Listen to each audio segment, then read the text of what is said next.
They're the quote unquote militia group, which is a bunch of right wing, radicalized, gun toting um, juju beans.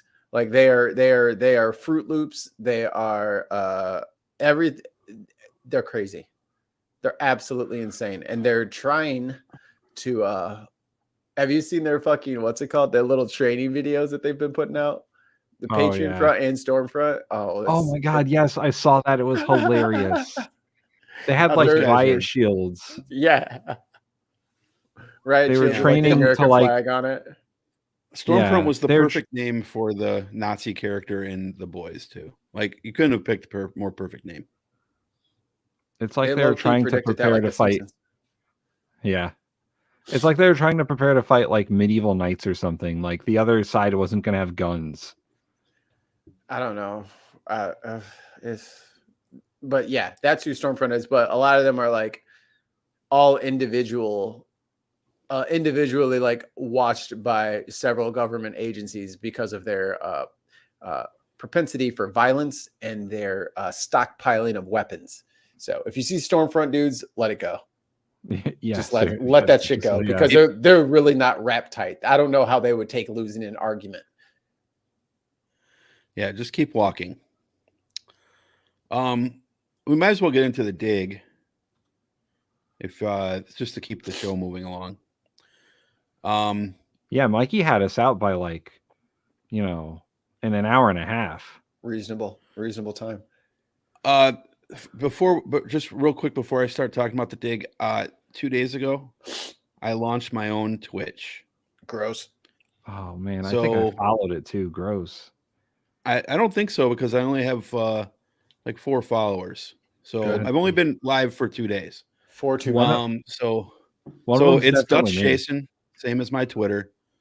So I on that channel. Are you going to put the link in the chat? Are you going to put the link in the chat so people can just click it, or do I have to go in and fucking type in shit? You want me to type in 2022? What the hell am I typing for? I follow you. I'm one of your 4 followers. Why should I have to type? Big on America. You should type. Yeah. So what I will be doing on there is stuff that irritates Mikey when I do it here. Oh man! So can we put like a timer on how long it's going to take Dutch to get banned from Twitch? I won't get banned. Should we take bets? Oh man! I watch videos of other right-wing Twitch streamers and other right wingers. So you're a right winger. If they're not getting banned. I realize that. I fucking called it. I told you he was incognito. That motherfucker is a Republican in incognito mode. You can't fool me. I'm Candace Owens Jr. You love Candace Owens. Speaking of that, Candace, you would make out with her in the back row of the fucking. I might because she is a beautiful woman, and I think I could flip her back. No, you wouldn't. But it is worth mentioning. Don't forget, people, 3 weeks ago, Kanye West and Candace Owens were holding hands in White Lives Matter shirts, and now she wants to back away. Donald Trump, 2 weeks ago, not even 2 weeks ago, like 9 days ago, eating dinner with Fuentes and Kanye, talking about, is he one of my fringe supporters? Because I love those. Even your boy Chester Cheeto was like, I did not know who that other guy that was with Ye. I did not know who that was. I never met him before. I don't know him. You can't prove that I know him. He's not my friend. I was a friend of a friend. I don't even Chester Cheeto was like, hold on, bro. He just walked up at the table and sat down. I didn't know who he was. I didn't know he came with. I invited Ye only, and he brought 3 additional people. Like he made sure to point. Like he's never been able to like recall events in his entire public career. But this time he knew who came, who was invited, who was not invited. No, Corn Pop was a bad dude. He was like, this must be the infamous Corn Pop. Corn Pop.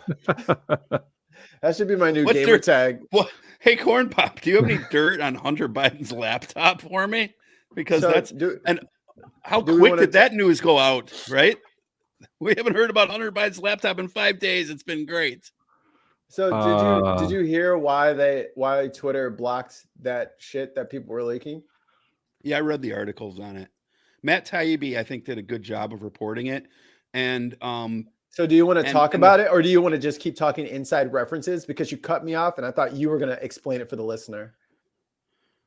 Go ahead and explain it for the listener, Mikey. Okay. So from what I have gathered, and maybe Dutch, you have something different, wasn't the stuff that they found or whatever like pornographic, and that's why it wasn't getting posted? There was a couple of tweets that were pornographic, but I think it was only 2, and I don't think that those were the ones that wasn't what everything was focused around. So what were the other ones? Do we know or no? They were just tweets about unverified information about Hunter Biden's laptop. Now, first of all, it's not that the tweets were verified to be right or verified to be wrong. They were just tweets about Hunter Biden and Hunter Biden, the stuff that was going on with it. Wasn't even necessarily about his laptop. It was just stuff about, negative press about Hunter Biden. And basically Twitter they learned from 2016 that, there was a malicious social media campaign that was being propagated by the Russians. Right. And there was another one that was being propagated by the Trump campaign, but that's not the one that was being referred to. So for Twitter if Twitter hadn't done anything, they already knew that they'd been hacked, that another social media platform was hacked on a massive scale at the previous election. So they were basically saying, hey, you know what? We're gonna suppress this too until it's verified. So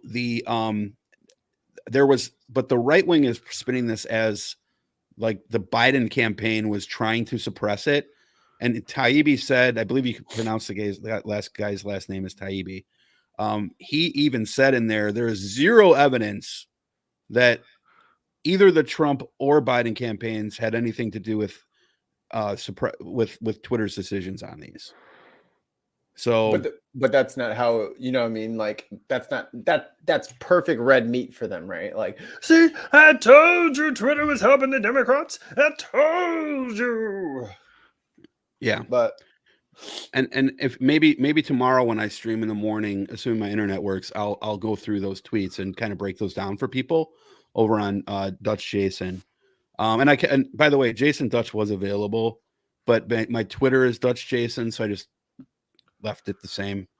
Who asked you that just now? Did somebody ask that? So I what are you talking about? Yes, all my fans subliminally told me. All 4 of them, Tim being one.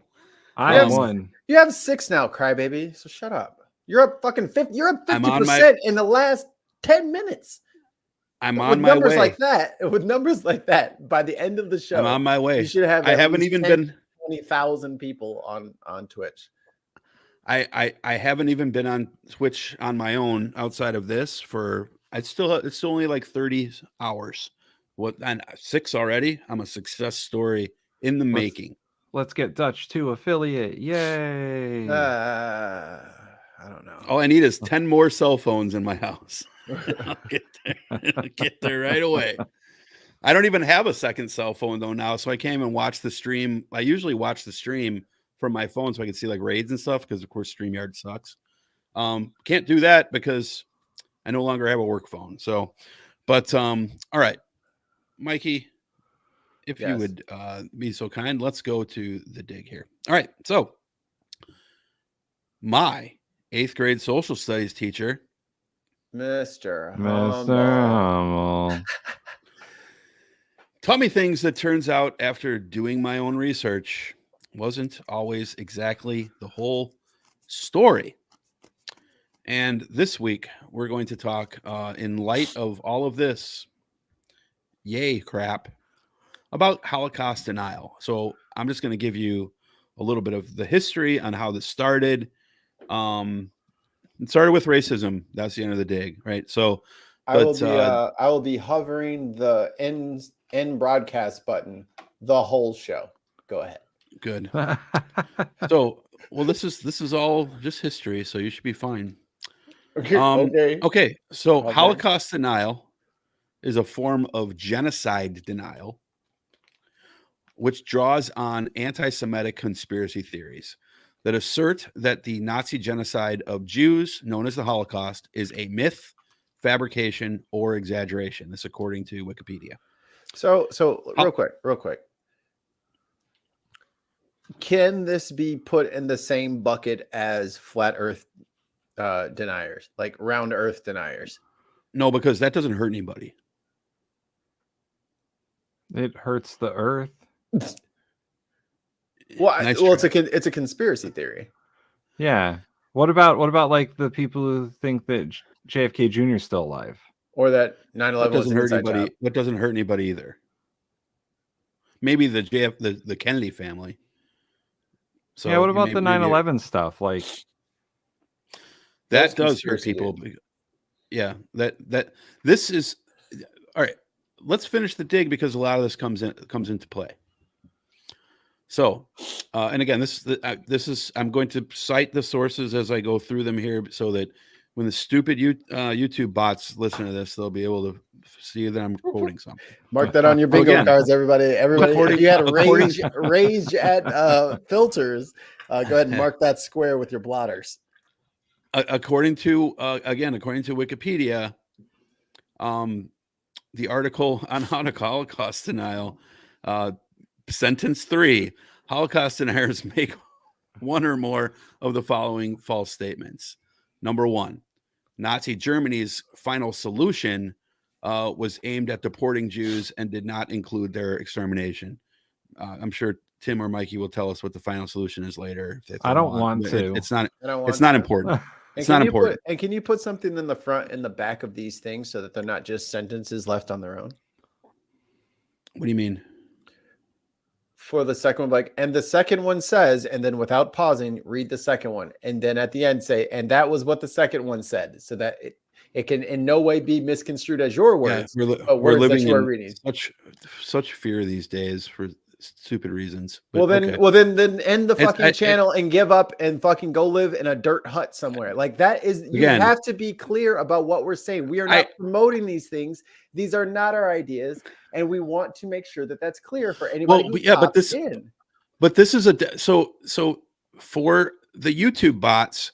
This sentence all of this is published, verifiable, scholarly based sources. All right, and Mikey, unfortunately, it's not a medium.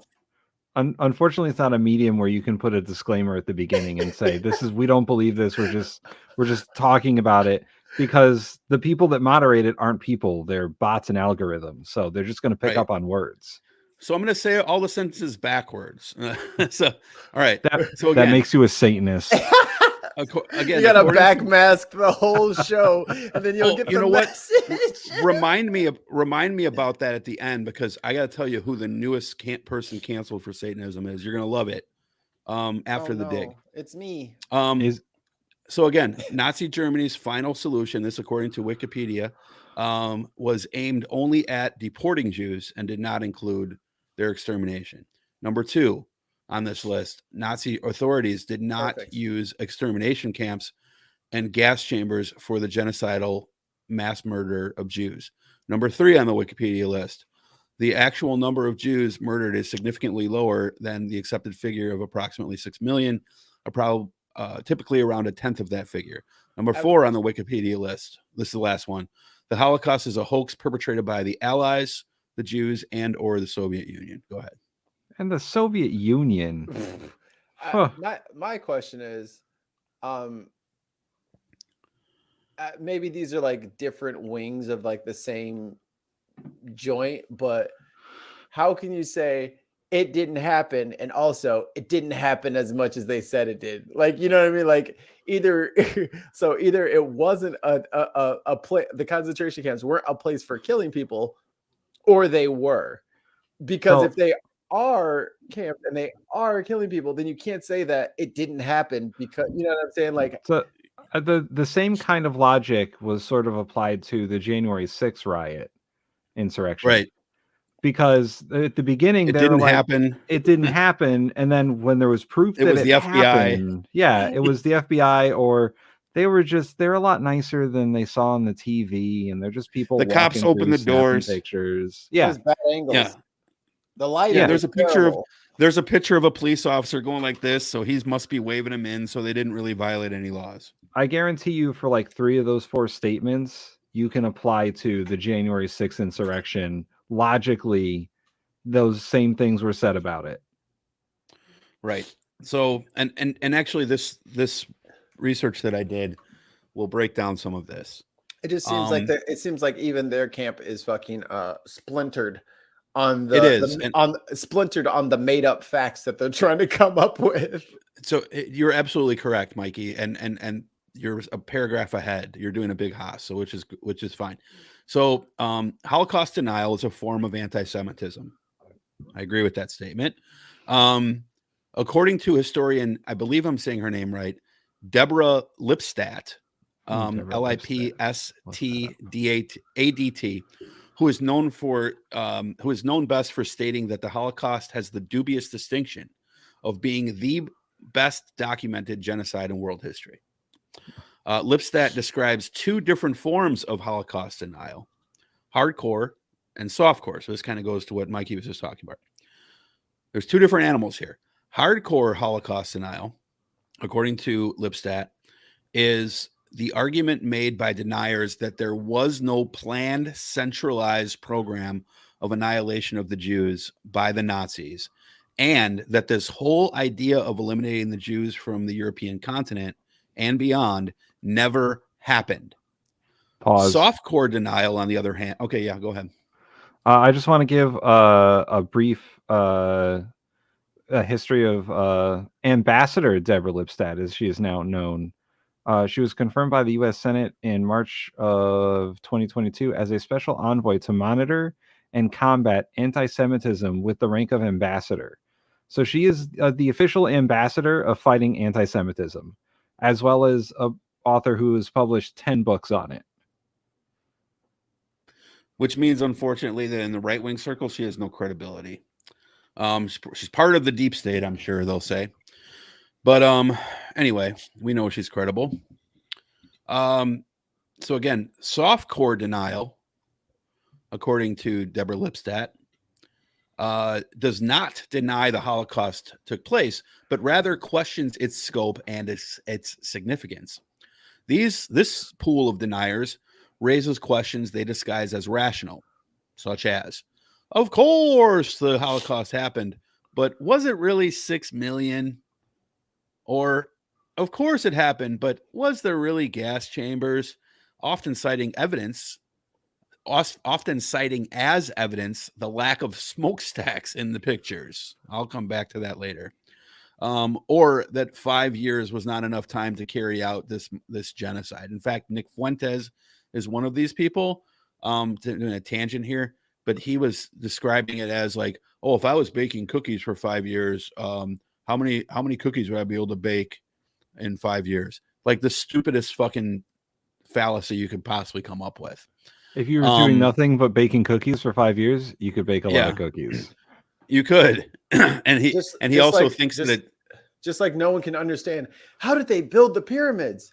It took 70 years and 10,000 people. You can build a big pyramid with free labor for 70 years. Right. And when you're baking cookies, by the way, you dumbass Nick Fuentes, you do them like 12 at a time. They weren't. They were doing hundreds at a time. You fucking monster. So anyway, this is the type of straw man that they'll build. But anyway, so they'll talk about the lack of smokestacks, the time, like I just talked about, and then they'll tell us, this pool of deniers, quote, we should keep an open mind, or the typical, maybe they deserved it, etc. End quote. A third and final form of this idea is known as softening the blow. This group of Holocaust deniers uses arguments such as, quote, the Nazis did it. This is from Britannica. The Nazis did it, but they were not as bad as Stalin and the communists. Or that soldiers were simply following orders and not to be blamed. Kanye actually said that. Oddly, these groups, almost exclusively on the right wing, have a conflict of interest with their own fellow conservatives who push the narrative that the Holocaust did indeed happen, but the Nazis, of course, were socialists. This, of course, is used as a Red Scare tactic. So, hardcore deniers push the idea that Jews made up this myth for financial gain to get the sympathy of the world in order to get the state of Israel. And while most Western deniers are also anti-Muslim, they will use talking points grounded in the legitimate social issues, such as that of the plight of Palestinians against a right-leaning Israeli state. I have a question real quick. Tim, you'll probably have the answer for this. I know Germany had to pay reparations after World War One. Did they have to pay reparations after World War II as well? So the problem with what happened after World War One is it caused Germany the country to go bankrupt. So they did not. Right, they went broke. They did not charge Germany the reparations that they were charged in World War One. There was some stuff in like a peace agreement, but really Germany's problem was being split into two countries. Like they didn't have to pay a massive debt like they had in World War One because it caused hyperinflation and it destroyed the country's economy. Yeah. And the Allies wanted to not thoroughly punish Germany, but they wanted Germany to reform. Right. And the big problem there is that at that point there was, an East Germany and a West Germany. So the rest is history. The rest, as they say, is history. Is history. Of course, this argument is a fallacy. Of course, most of these arguments are fallacies because, of course, one of the examples I jotted down here was, if Ted Bundy committed murders, Charles Manson committed murders, are you going to start comparing them and say, well, this one was worse than the other? Of course, they're both fucking monsters, right? So vilifying one group does not make another group better. The very first Holocaust deniers, and this is some really interesting history here. This particular segment is from Encyclopedia Ushum, which is the United States Holocaust Memorial Museum. Hardcore deniers push the idea. I'm sorry. I'm repeating myself. The very first Holocaust deniers, according again to the Holocaust Museum, were the Nazis themselves. Shocker. As it became increasingly obvious that the war was not going well and was about to end, Himmler instructed his camp commanders to destroy. They probably were commando and not wearing underwear. Can you repeat the sentence? Your joke is I'm losing what you're telling me right now. When the Nazis saw that the war was not going well, Himmler instructed his commanders to destroy records, destroy the crematoriums, and destroy other signs of mass destruction of human beings. Himmler was especially adamant with regard to those Jews still alive who could testify regarding their experiences in the camps. In April 1945, Himmler signed an official order, which still exists in his own handwriting, that the camps would not be surrendered and that no prisoner, quote, fall into the hands of the enemies alive. Apparently, Himmler knew that the, quote, final solution would be viewed as with moral outrage by the rest of the world. Historian Kenneth Stern suggests that many top SS leaders left Germany at the end of the war and began immediately the process of using their propaganda skills to rewrite history. Shortly after the war, denial materials began to appear. This according to the museumoftolerance.com. One of the first was Frederick Meinecke's The German Catastrophe in 1950, in which he offered a brief defense for the German people by blaming industrialists, bureaucrats, and the Pan-German League, which is essentially an anti-Semitic organization that from Vienna that was around when Hitler was really, really young, for the outbreak of World War I and Hitler's rise to power. Meineke was openly anti-Semitic. Nonetheless, in those days, was still a respected historian, according to the site. Yes, Tim, you were about to say something. Oh no, I was just laughing at that recounting of how World War I started. Yeah. There is a fairly clear historical development of contemporary assassination Holocaust of Archduke Franz Ferdinand. Everybody knows that. It was George Soros. There was a George fairly Soros clear had a musket. a middle-aged George Soros. Right. There's early a fairly 60s. His early 60s. A very youthful-looking 60-year-old George Soros started World War I. He still had his You back. heard it here. He still had You heard his it back here. back then. Oh, he was the one that He- shot the Archduke. Yep. Oh. Well, that was Bernie. Bernie was with him. So they Well, Bernie, no, they were he both- was, there were two soldiers that shot at when he was driving by, so it was George. Bernie and George George and Soros. Bernie. So, yeah. I wonder which bullet hit. I don't know. It was probably Bernie. No one knows to this day. Science Lost the never know. history. The bullet curved. That's one magic loogie. There is a fairly clear historical development of contemporary Holocaust denial. This is super interesting stuff. Surprisingly, the roots of this conspiracy theory extend far beyond the Holocaust itself and may be found in the work of historical revisionists in Europe, principally France, and in the United States, who set out to absolve Germany of responsibility from World War I. Of course, we brought a lot of them here because they were smart scientists to help with the space race to beat Russia. Woodrow Wilson, are you talking about World War I? Two. Oh, I was going to say, the America squarely blamed World War I on Germany. No. Yeah. That sentence was about World War I, but I'm saying we're talking about the revisionists from the 1950s. Oh, so I see. The World War I took place, obviously, like, what was it, 1917 and 1920 something. The revisionist history started, with this, like, in the 50s. So, I see. So just after World War II, yeah, basically, like, give it a decade. right. Paul Rassinier, Rassinier, is quoted as who was formerly a political prisoner at Buchenwald, which was one of the camps, was one of the first European writers to come to the defense of the Nazi regime with regard to their extermination policy. Now, this guy is like a Candace Kanye, like, he was literally in captivity there. And he came to the defense of the Nazis. This is fucking amazing shit. So here's why. In 1945, Rassinier was elected as a member of the French National Assembly, as a member of the Socialist Party, of which he was booted from 2 years later. And he resigned. Shortly after the war, he began reading reports of extermination in Nazi death camps by means of gas chambers and crematoria. This, according to his book.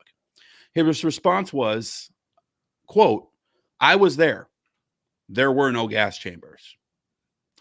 Now, this is the pushback on that. It should be remembered that he was confined at in Buchenwald. I believe I'm pronouncing this right. Buchenwald, the first major concentration camp created by the Hitler regime in 1937. And it was located in Germany. Buchenwald was not primarily a death camp, and there were indeed no gas chambers there. He was arrested and incarcerated in 1943. By that time, the focus of the final solution had long since shifted to the general Gouvernement of Poland. So what Rassinier did here was he used his own experience as a basis for everyone's experience. And then said everybody must have been had exactly the same experience as me, and then denied the existence of gas chambers and mass exterminations at other camps that he had never been to. And of course, we know that Hitler also changed his mind on stuff a couple times. We'll get to that. You hear that? Given his experience with and given his experience and his AMIs, I'm sorry, did you hear that? Huh? Did I hear what? Buchenwald. I'm gonna just keep this open. Oh, Buchenwald. Okay. Nope. Buchenwald. Buchenwald. Buchenwald. Thank you. There's I like that. That works. I'll just keep that. I'll just keep it. Keep the tab open. Let's keep the tab open. So given his experience, and I believe this guy was French, so he wasn't even Jewish. Given his experience and his anti-Semitism, Rassinier embarked upon a writing career which over the next 30 years would place him at the center of Holocaust denial. Again, this is from the Southern Poverty Law Center. I lost my place. Okay, 1948. The same guy, Rassinier, publishes La Passage de la Ligne, which means crossing the line. And in 1950, published The Holocaust Story and the Lie of Ulysses. In these early works, he attempted to make two main arguments. His first argument in these books was, while some atrocities were committed by the Germans, they have been greatly exaggerated. And his second claim was that the Germans were not the perpetrators of these atrocities. Get this, you're going to fucking love it. It was not the Germans, but indeed the inmates who ran the camps who instigated the atrocities. What camps? This is like totally saying, oh, but black on black crime. No, it's even worse than that. Who made the camps? The Germans made the camps. So then they would be the one. Like, what are you talking about? Like they didn't just like, hey, you know what? I think me and my family need to just be like in this fucking place 90 miles away from our little hovel here. Let's just put ourselves voluntarily in this internment camp. Like no one did that. No, they were gathered up and placed there. There's no, they didn't do it to themselves.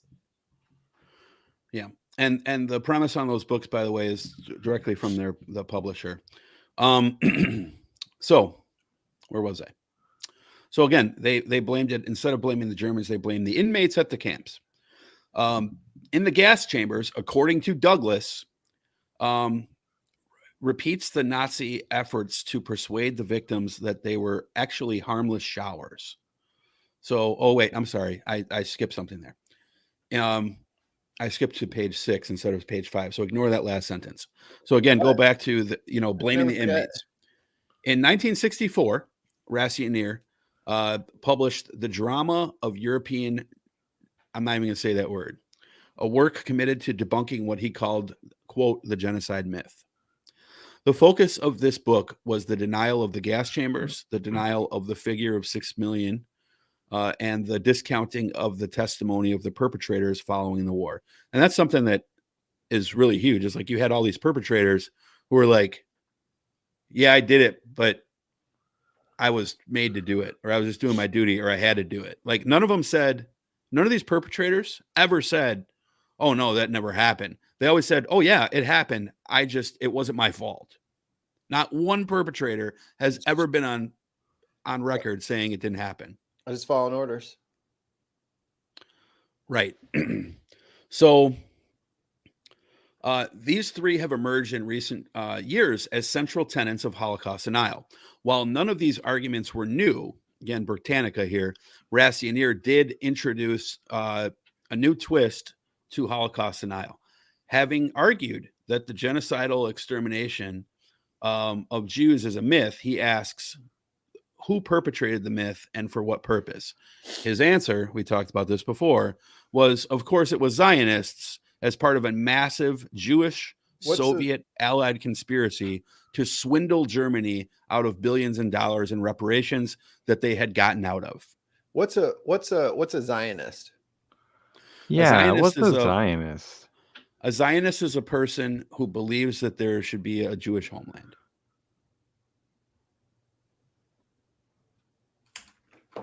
That's it? Basically. There's different degrees. Like some Zionists believe that that the Jews should have their own homeland. They don't really I'm going to get red flagged for this. Yep, me too. They don't believe that it doesn't have to be in a certain place. Others say it has to specifically be like the land of milk and honey from the Bible. Well, Dutch is right. A Zionist is a person who believes in the development and protection of a Jewish. Don't go that far.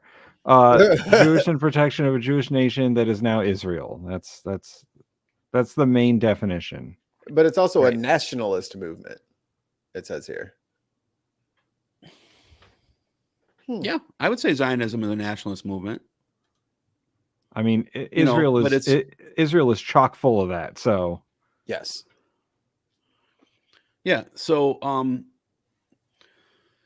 anyway, so it was he blamed these Zionists again as part of a conspiracy by the Jewish, the Soviets, and the Allies.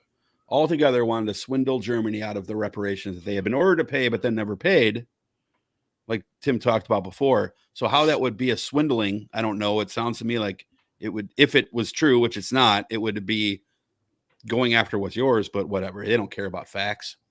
In 1977, the above works by Rassinier were published under the title Debunking the Myth, the Genocide Myth, and were later translated by American historian and one of his admirers, Harry Elmer Barnes. Elmer. This according to the Heritage Foundation. No, no. Why did you go to Foundation? No. Oh my God. No. The Heritage Foundation. No, the Heritage Foundation actually does have a couple of sites in here, because when right wingers come into the chat and they're like, "Oh, Southern Poverty Law Center is not a good source," well, Heritage Foundation is, and they're actually my next source. They just weren't on that one. I just read a comment, so I mess with it. These materials have been published. These materials have been published by Stepping Stone Publishing, and they are regularly, even today, advertised for sale by the Institute for Historical Review, which is a fucking hugely problematic organization.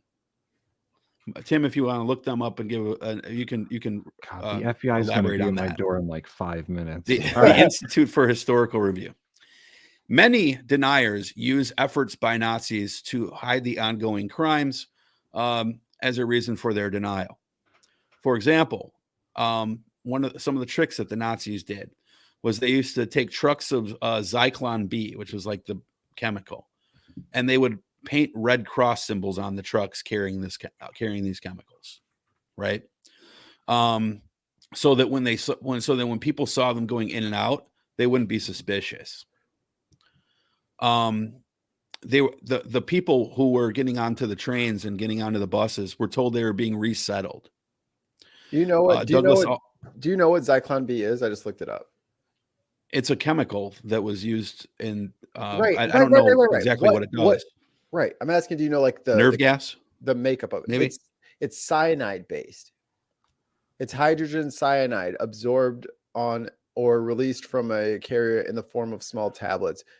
Used an insecticidal fumigant, and it says that the Nazis used it. So it's cyanide gas. Yuck. Yep. So, all right, I've looked up this organization, and there are two contradictions in their about their page that I would like to point out. The first one is they claim to be nonpartisan, non-ideological, non-sectarian, and their offices are in California. All the way under that, there's a page called or there's a topic, a target of bigotry. Predictably, we have come under fire from hostile sectarian groups that regard the IHR as a harmful to their interests. Zionist groups, such as the Simon Wesleyan Center and the Anti-Defamation League, routinely smear the IHR, attacking us as a hate group and dismissing us as a Holocaust denial organization. They say they do not deny the Holocaust. Indeed, there is no such position or any specific event. Indeed, the IHR has no such position on any specific event or chapter of history, except to promote greater awareness and understanding and to encourage more objective understanding. Who wrote that? Elon Musk? I don't know, some fucking guy. I'm not So taking a fucking position. bad. I just want people to be able to say whatever they want. Yeah, it seems pretty shady. So, Douglas also cites the Posen speeches. Now, Douglas is not anti-Semite. He's reviewing, like he's giving he's a historian giving the analysis on this. He also cites the Posen speeches as an example of denial while this genocide was ongoing, with Himmler referring to the Holocaust as, quote, this is Himmler's quote, an unnamed and never to be named page of fucking glory. Just fucking animals, dude. Denial of the mass murder of gas chamber, according to Douglas, repeats the Nazi efforts to persuade the victims that they were actually harmless showers. Quite simply, deniers will say that there is no evidence of the painting of Red Cross logos on the trucks. So therefore, that could not have happened. It must have actually been the Red Cross, who the benevolent German captors led in to provide aid. Like, that's an example of their. And then, by the way, all of this is basically talked about by PragerU in a video where they just blame it all on, of course, socialists, right? Of course. So, of course. So PragerU substantiates that all of this happens, just says, well, the Nazis are the left now. And, so that's how they try to package it. In 1988, the American historian Arno J. Mayer published a book entitled Why Did the Heavens Not Darken?, which did not explicitly deny the Holocaust, but did lend support to Holocaust denial by stating that most people who died at Auschwitz were victims of natural causes, quote, unquote, such as disease. Mayer's book is as close as any mainstream historian has ever come to supporting Holocaust denial. One current and still active denier, David Irving, has often cited Mayer's book and his otherwise credible historical research as one reason for embracing these theories. Who is David Irving? Well, I'm glad you asked him. I didn't. Irving is an English author who has written on the military and political history of World War II. He had a focus on Nazi Germany. So the guy was actually a regular historian. That's a sign right there. I think H.R. Johnson, yeah. Oh, thank you, HR. Hey, HR. Using StreamYard, so we didn't see it. Sorry, brother. She's a girl. I then thank you, sister. Mm-hmm. So again, Irving was he was a historian, like he was a World War II researcher. Okay. So then all of a sudden, I don't know, he drank some bad punch.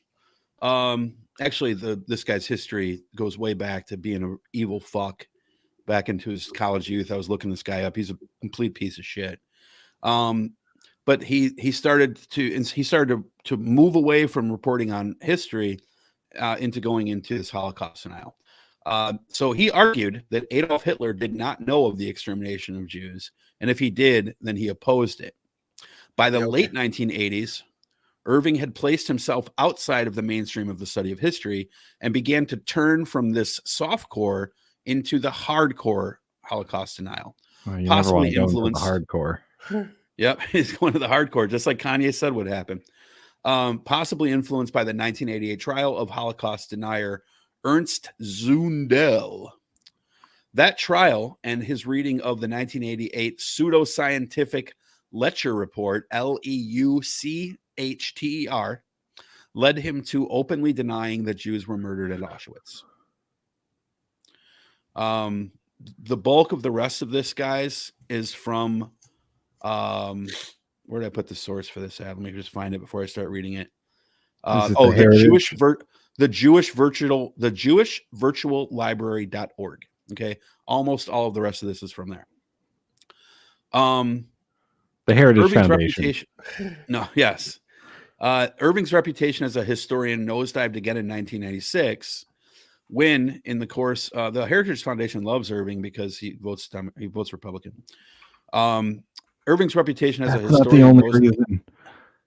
nosedived again in 1996 when, in the course of an unsuccessful libel case he filed against the aforementioned Deborah Lipstadt and her publisher Penguin, Ambassador Lipstadt. Ambassador. High Court Judge Charles Gray determined in his ruling, this is in Britain, that Irving willfully, this is a quote from the judge, willfully misrepresented historical evidence to promote Holocaust denial and whitewash the Nazis, a view shared by many prominent historians, end quote. The English court found that Irving was, quote, an active anti-Semite and a racist, for who, for his own ideological reasons, deliberately misrepresented and manipulated historical evidence. In addition, the court found that Irving's books had distorted the history of Hitler's role in the Holocaust in order to depict Hitler in a favorable light. I wonder what books Kanye could have read. Kanye In don't his read. book, in his read. him and Trump, In his book, like I'm Hitler's really War. smart and I don't read every day. I know that fucker is not reading. In his book, Hitler's War, Irving quoted a 1942 memorandum by Hans Lammers, who was the chief of the Reich Chancellery, which read, quote, "The Fuhrer has repeatedly pronounced that he wants the solution of the Jewish question put off until the war is over," end quote. So Irving takes this quote as proof that Hitler ordered against the extermination of Jews and falsely claimed that, quote, "no other historians will ever tell you about this. They don't document it because they believe," this might sound familiar, "they possibly believe that finding its content, they possibly believe finding its content will be hard to reconcile with their previously held views." This is from the Do Your Own Research crowd. However, I did my own research. The interpretation of the document is not what Irving says. The memorandum has no date. It has no signature on it. And historians have concluded, again, this according to the Jewish Virtual Library, historians have concluded that the memorandum that he quoted was more than likely from late 1941, when Hitler was still advocating for the expulsion of Jews, rather than later, late 1943, when he started advocating for their extermination. All of this, again, is documented and on record. The Nazis kept really good records, even though they just tried to destroy them. Finally, a newer crop of Holocaust deniers don't really deny it. They just justify it. They use the idea that it was the Jews who killed Christ, Jesus Christ, so it's God who thus inflicted his wrath on his people. Were the Italians Jewish back then? You mean the Romans? You mean the Romans? Yeah. The Romans were, half of them were polytheistic and the other half were some version of Christianity. The Romans... How could they be when Christ wasn't dead yet? Well, one of the Roman emperors got converted away from polytheism to monotheism, and then Constantine. Yeah, Constantine. I don't know what time period that was, though. It was about 350 AD. Okay, so that was way after Jesus, supposedly. But so the Romans were they were polytheistic. They believed in a pantheon, right? Yeah, and wasn't there like a Roman soldier's spear that killed him, but the Jews killed? That's what I'm saying. Are the Italians? No. The step that I'm missing here, that secretly Italians are Jews, or let me give you the biblical narrative, because that's really the only history we have on it. I know the story. I was being sarcastic, but the Romans didn't, even according to the Bible, the Romans didn't necessarily care about Jesus. They just saw him as some like rebel rouser. And they were fine with locking up rebel rousers, but they didn't generally crucify them unless you committed crimes against Rome. So the Pharisees and the Sadducees were the rabbis of the day. They looked at Jesus as a hypocrite. So they are the ones who persuaded their Roman overlords because like the way that the Romans ruled, as most of you guys I'm sure know, is like they ruled it, but they also kind of let people do their own shit to a degree, as long as they paid their taxes and didn't like try to rebel. They kind of let them keep their faiths and stuff. So they were like, hey, we want these guys out, this Jesus character out of here. So it was literally the Jewish leadership of that faith, which wasn't even called Jewish at the time. Their leadership at the time didn't like Jesus, so they lobbied the Romans to do their dirty work for them. So the Romans did it.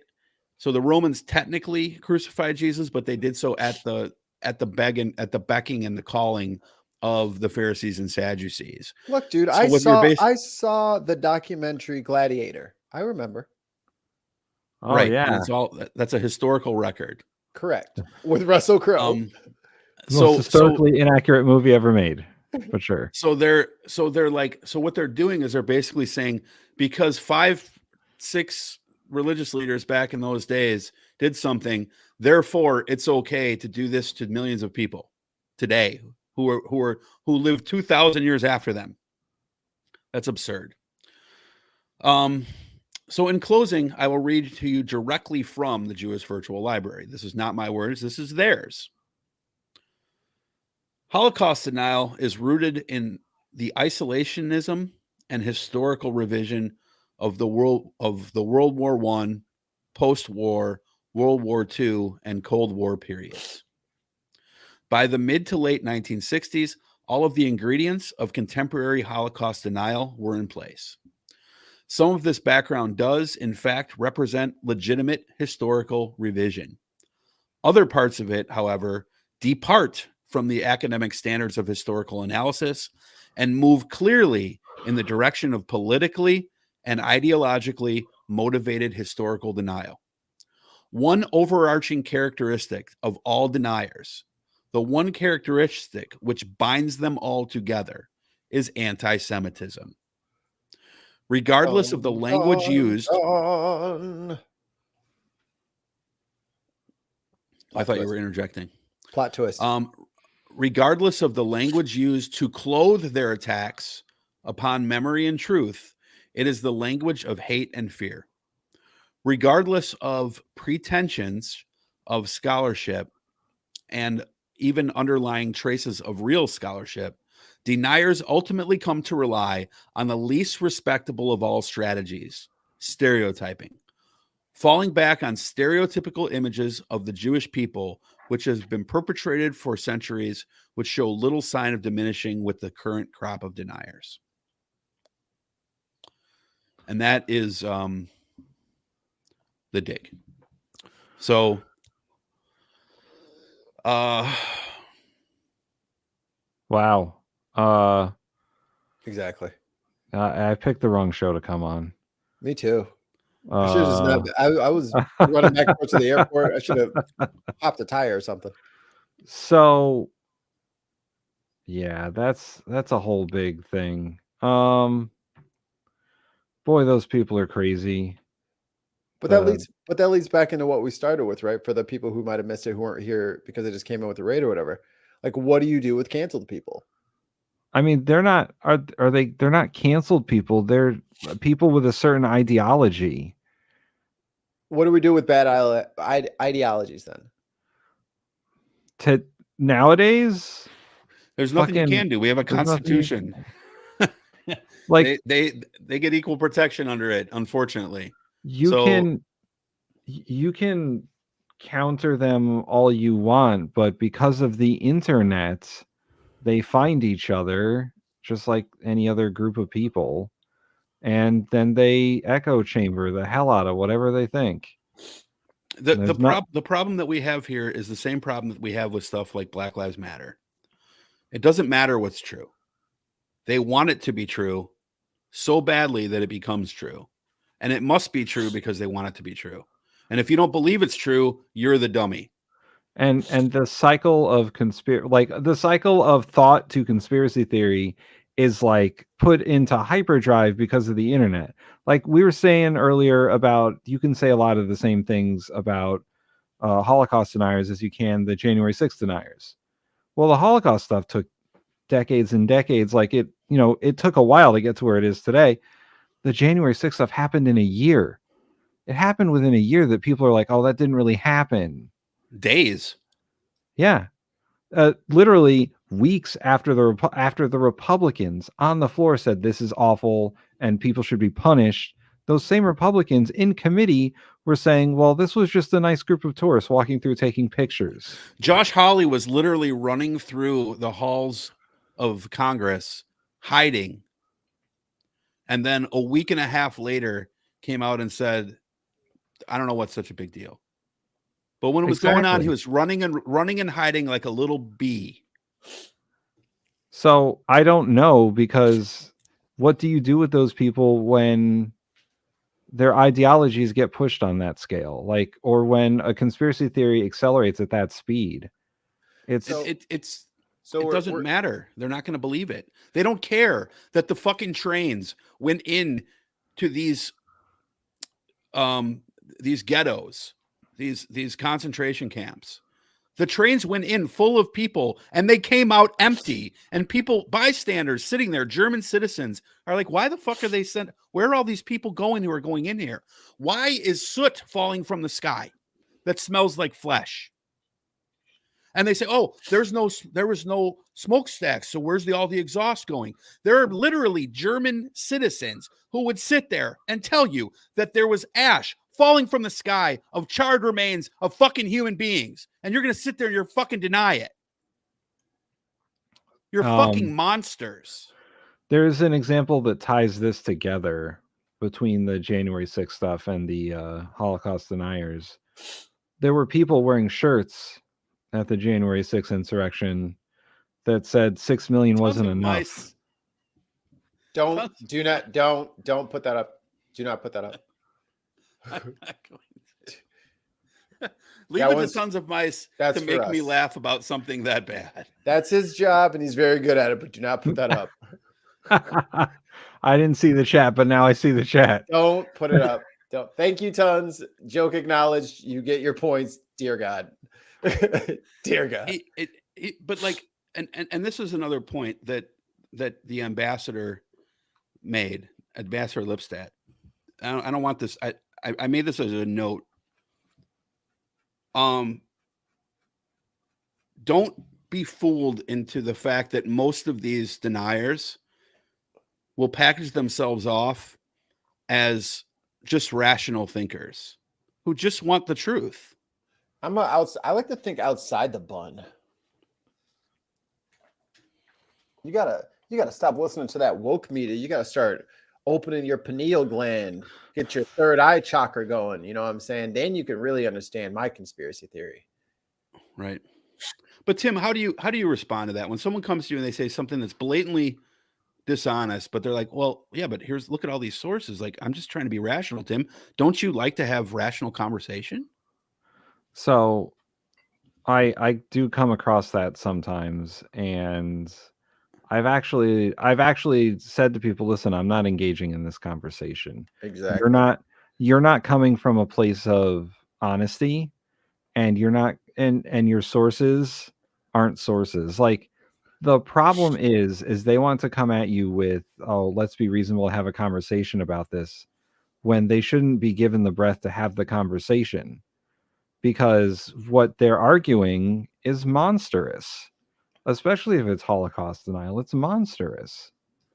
And the same thing with, the 9/11 truthers, or the January 6th insurrection people who don't believe that it actually happened, or the Sandy Hook people, or because the Sandy Hook people. Alex Jones was not alone in that.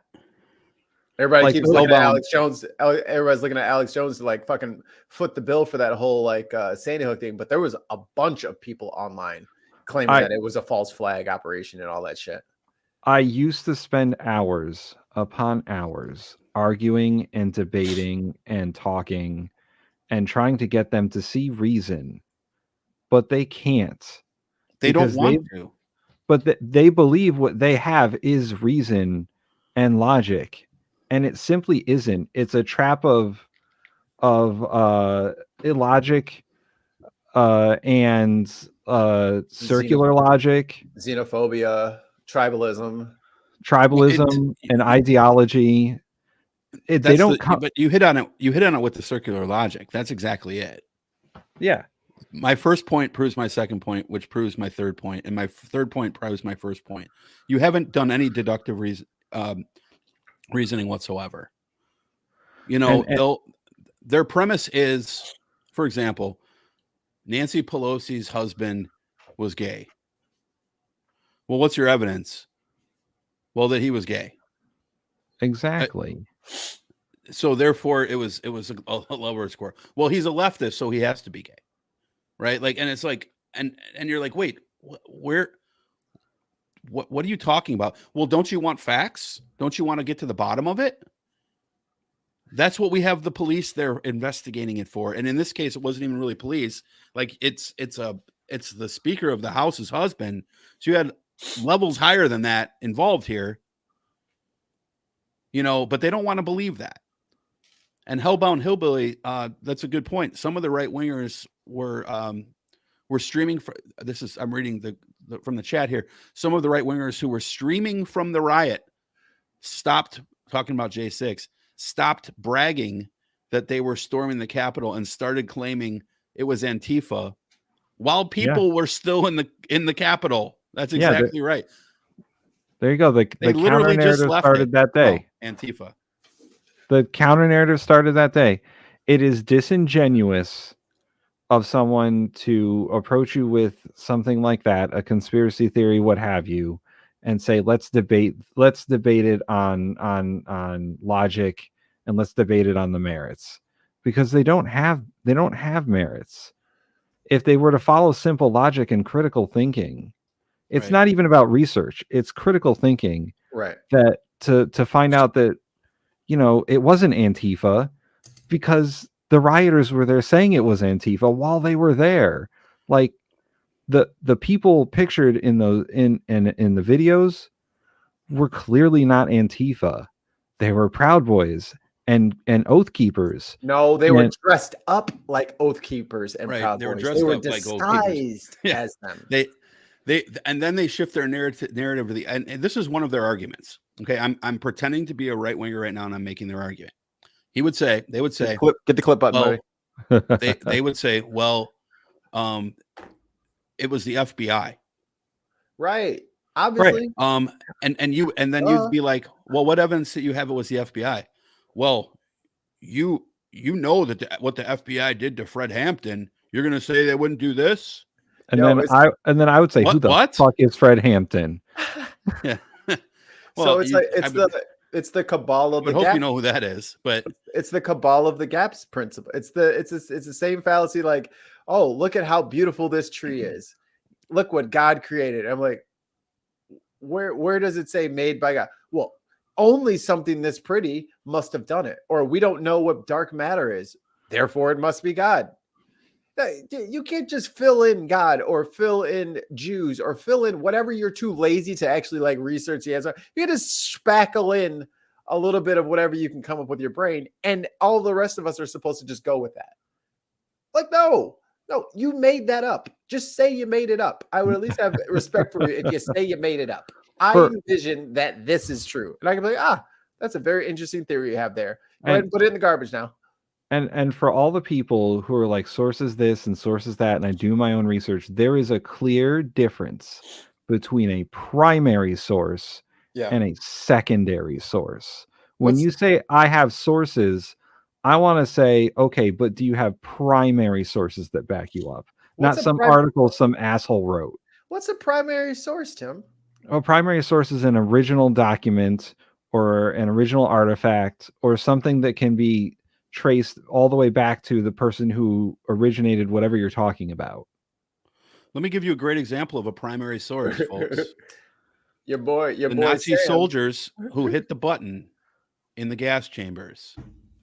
That would be considered a primary source. But for some reason, to these people who tell you need a we want to look at the right source. That's the right source, but no, that one doesn't count because they were working with the socialists. They were working with the socialists. Of course. They had to dress be. up like them. That was Antifa too. Mm-hmm. It's just Again, it's just as valid as what they're fucking saying. My big problem is that how did Antifa know? How did Antifa know that they were going to be there? How did the FBI know that they were going to be there? That's how dug in they are, Tim. Look, like here's the thing. It was thing. literally like a spur of the moment thing. This is the irony of the right of the right wing's talking points about Democrats.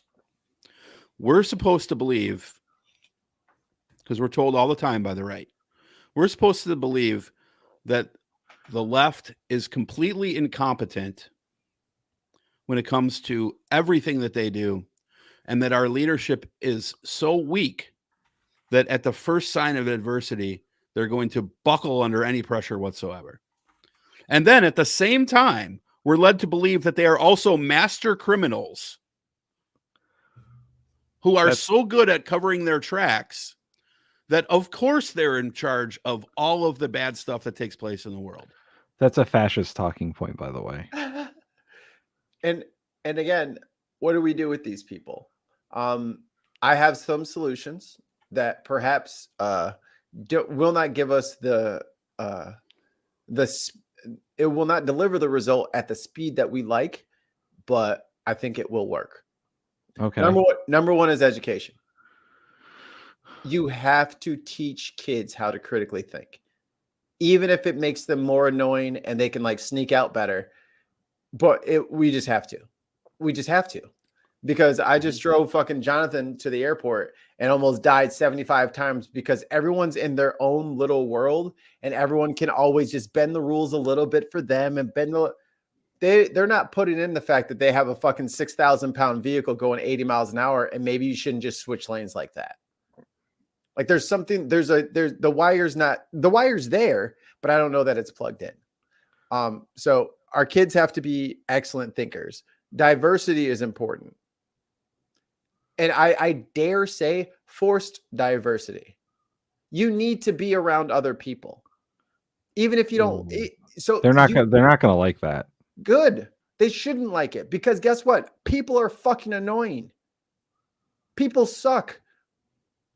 When people cut in line, when people wait to the very last second to fucking merge over when they know damn well that their fucking lane is ending. That shit. The only way to get out of that shit is you have to put yourself in somebody else's shoes. You need to be the one driving somebody to the hospital or going to a kid's recital so that it's that important to you that you get from A to B safely without the risk of somebody speeding like a moron. And yeah, there's punitive fines for all those things. But look, we've been doing that. Speeding tickets has been a thing forever. You could lose your license. They do the points thing. Your insurance goes up.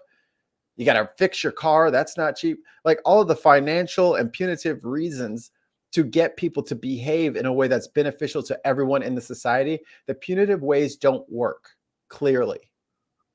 So I think if we teach the young kids critical thinking and we abolish this whole Americanism, like Planet America thought, we get a little bit we can take those baby steps closer because there is no reason for any of you who are listening to the sound of my voice.